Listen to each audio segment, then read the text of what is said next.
তুমি রাস্তার নর্তকী খুঁজো, তুমি রাস্তার বেহায়াকে খুঁজো, যে তোমার সাথে বিবাহ পূর্ব অবৈধ প্রেম করে, তোমার সাথে হোটেলে যায়, তোমার সাথে রেস্তোরাঁয় যায়, তোমার সাথে পার্কে যায়, তোমার সাথে পিকনিক স্পটে যায়, তোমার সাথে গাছের নিচে প্রেমের আলাপ করে, তোমার সাথে রাত গভীরে অবৈধ প্রেমের আলাপ করে, আল্লাহর কসম ওইটা কোনো মেয়ে না, ওইটা অসভ্য জঙ্গলি জানোয়ার ছাড়া আর কিচ্ছু না।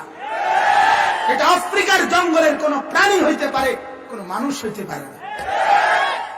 অতএব যুবক মনে নাও, তুমিও মনে রাখো যে এই মেয়ের পিছনে ঘুরলা, অসভ্য বেপর্দা বেহায়া, তোমার জন্য চিরেই তোমার সংসারে ওই রকম একটা বেহায়া খবিশ, আল্লাহ বলছে খবিশ, এটা খবিশ। আল্লাহ বলছে বেহায়া নারীকে খবিশ, এটা এই খবিশ তোমার ঘরে আসবে। শুধু তোমার জীবন না, তোমার জীবন যৌবন উপার্জন, তোমার মৃত্যু পর্যন্ত তোমার যন্ত্রণা দিয়া দুঃখে দুঃখে মারবে, তোমার দুঃখে দুঃখে।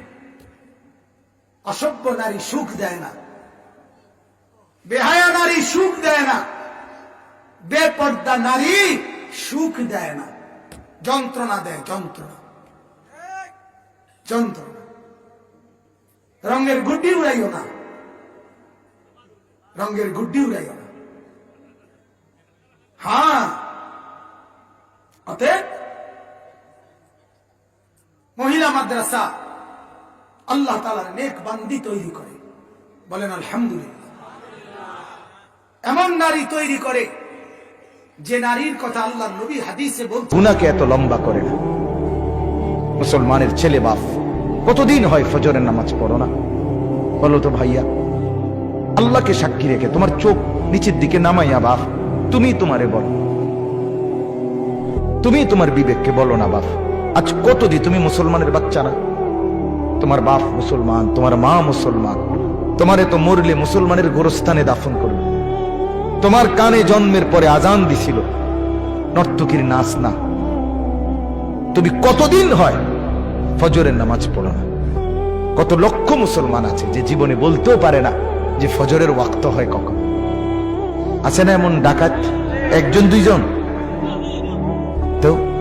তো কোন দিন সে মনে হবে তার?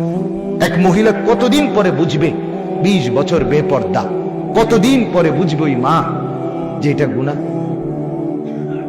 কতদিন? দয়া করে ভাবতে